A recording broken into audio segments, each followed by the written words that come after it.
the shift. And of course, one phenomenon with this is that the neighborhood group and the people who happen to participate in it are not always very representative of how that community feels on the whole. I've Sure. been to meetings in neighborhoods of Boston about proposed cannabis stores where I know from looking at the 2016 vote data that people in this neighborhood overwhelmingly backed legalization in 2016, like 70%, 80% more, like overwhelmingly backed legalization.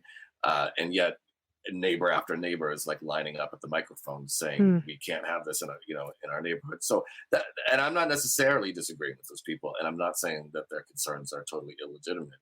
I'm just noting that sometimes those folks who line up to try to stop these projects don't always represent, I Hmm. don't think, the overall opinion of the neighborhood. Which How is why people who do agree with something need to also go and voice themselves so that it is equally represented what the opinion is. Finally, we close out the year with your 5-year review, which was just an incredible wrap up of what we have seen since legalization in Massachusetts in 2017, but really implementation in 2018. I moved here in the summer of 2017. So this is literally like I started here when cannabis got wreck. And I was like, all right, let's watch this baby bloom. So we've got 18,000 workers in the cannabis industry here in Massachusetts, $2.2 billion of revenue, 20% of which goes to municipalities. I don't know how that compares to other states, but it seems like just in the last year or so that's really ramped up. Is that correct to assume? Yeah, it's 20% tax overall. 3% of that goes to 3% tax goes to the municipality. The other 17 goes to the state. Okay. But yeah, we've really just seen those numbers take off in a huge way this year, and those are as of early November, so it's even more now. Yeah. It's really become a major segment of the Massachusetts economy. Cannabis for cannabis to employ that many people. I don't think it's like we're bringing back manufacturing to all these mill towns, the way it used to be, not quite on that scale. Yeah. But I don't, headed in an upward direction, which is unusual, to see these days for that kind of job. So Yeah. For definitely, sure. definitely. I'm excited to see how it grows. But as we were touching on the corruption and the impact fees a little bit, UMass Amherst did a study which found that there were nearly $2.5 million in excessive fees being charged in these host community agreements. So obviously, still some major work to do, and hopefully, we'll see in the new year whether the Senate takes over the host community agreements. Where do you think we're going to see with that? Yeah, I think that this question of the host community agreement issue is probably first and foremost on the legislature's radar, if to the extent that cannabis is on its radar at all. The House, like you said, already passed a bill that would reform how these host community agreements are negotiated and putting in more oversight of them. However, that was last session, so the clock is now reset, and the House and the Senate are both going to have to again, pass bills. The Senate never took it up last time. However, when I was reporting on the story, I was able to get the statement from the president of the Senate, State Senator Karen Spilka, and she said that host community agreements were one of her priorities around cannabis this session. So that should give people some hope. Another thing that she said was a priority that I thought was really interesting, which I also, just wrote a story on recently, was expungement, so making the process of wiping away old cannabis criminal records easier. So that was really interesting. She sort of brought that up unprompted. That's good to know. The other thing that you'd noted in this 5-year review was that there has not been what a lot of folks were afraid of, which was an uptick in stoned driving that can be pointed out, or an uptick in teen use of cannabis. Notable because these were things that were really expected and feared about the legalized cannabis industry, and they're just not really things that we've seen manifest. Yeah, I think it's fair to say on an objective level that most of the sky is falling kind of predictions from opponents of legalization have not come to pass. But that is different from saying that cannabis doesn't carry any risks and that there aren't some things that are concerning that we need to keep an eye on. I think, as youth perception of the danger of cannabis goes down, it is likely, it makes sense to me that we would see some more use the numbers that we have access to really lag behind quite a bit. So like the most recent numbers on youth data are from like the very, very start of recreational sales. So I don't think we really have seen yet whether that's reflected. I don't expect it to. I don't think legal marijuana stores are selling to minors. I don't think they would miss their license over that for the most part. I don't think they could. Yeah. But again, to the extent that it's normalizing things more, and that the surveys do show a decrease in the perception of risk around cannabis, which might be an inaccurate decrease in the sense that the risks of cannabis have long been exaggerated. Mm-hmm.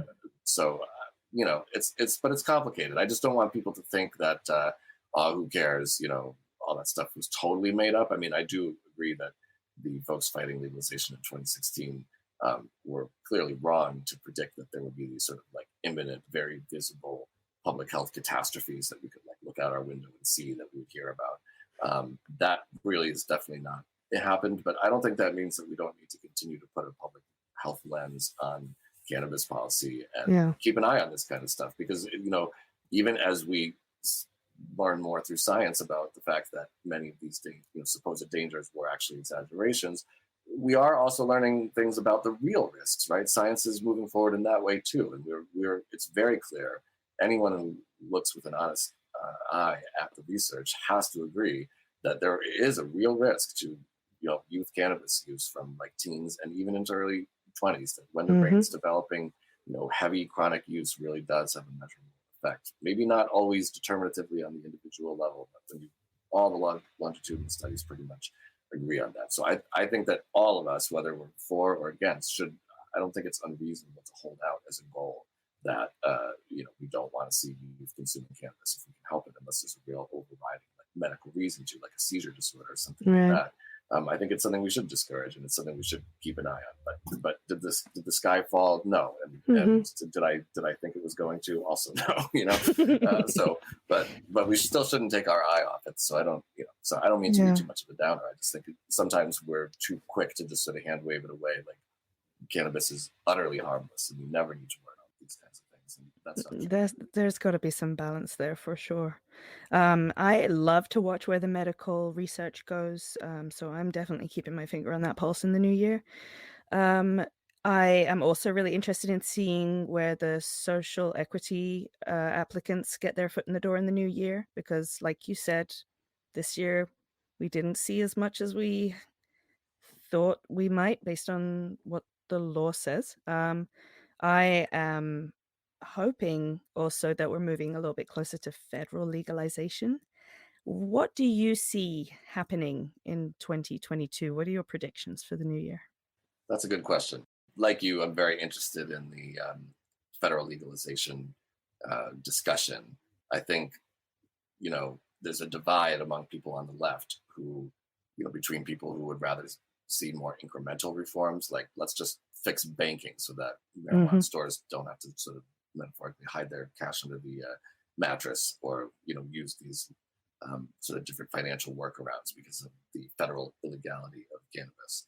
So between people who would like to see just those reforms made in a vacuum tacked on to some other bill, and people who would like to see more comprehensive reforms that deal with the question of equity, that would really federally legalize the drug, or reschedule it, or make some more sweeping change. I think that even though the polls are very clear that public opinion about legalization is very favorable, even across party lines, for whatever reason, that message has just had such a hard time trickling through to the heads of politicians on both sides of the aisle that it really is a popular stance to take. And I feel like some people are still just squeamish about it. And they don't see it necessarily as a priority with the pandemic still going on, which, fair enough. And another really interesting dynamic there, right, is Biden. Biden did not campaign on legalization like pretty much everybody else in that race on the Democratic side did. He campaigned for just decriminalizing. And also talked about letting some nonviolent cannabis offenders out of prison, which is yet to happen. But, even if Congress passed comprehensive reform, would Biden sign it? I think that's a totally open question. He might not, even if the Democrats came to him and said, we delivered this to you. He might send it back and say, I don't want to legalize it like that. I still want states to be, so I think I don't actually have a ton of hope necessarily that this issue is going to get over Interesting. the finish line in the next year. So that's one prediction I'll make. I think that the Okay. federal thing is going to keep inching forward. We're going to have some votes. There's going to be some historic firsts. Some key committee is going to do something it's never done before. But I think at the end of the year, we'll still be sitting here kind of having the same tug of war over what the bill looks like. But I do think it's really important that there are actors in Washington, D.C. There are people like Philip Morris, these big cigarette companies, other big alcohol companies, alliances of convenience stores that sell lots of tobacco products. They're angling for one kind of federal legalization, and it's not the same kind as people who are advocating for something that looks like racial justice after all these years of highly racially disproportionate arrests for cannabis. And so I think we can't let people reduce this to a yes or no conversation. We need to remember that on the yes side, there are people who are purely in it for the buck and are not maybe people that we would be happy about writing our laws for us. And these cigarette companies, some of them really have a long, well-documented history of abusing the public trust, right? And so do we want those same corporations to be driving the bus of cannabis policy on the federal level? That kind of gives me the heebie-jeebies. So I think what I hope is that the conversation next year gets a little more in depth and pulls apart those sort of different camps and thinks about what we really want.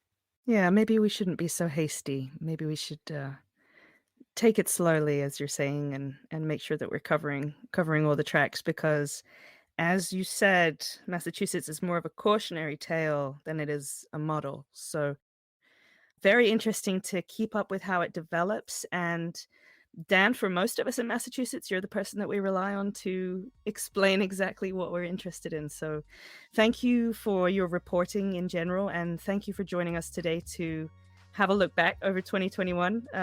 I've really enjoyed catching up with you. Thank you so much for being here. I've really enjoyed it too, Brit. Thank you. And thanks for those kind words. Much appreciated. It's a pleasure. A major thanks to today's guest, Dan Adams of the Boston Globe. Be sure to sign up for his weekly newsletter, This Week in Weed.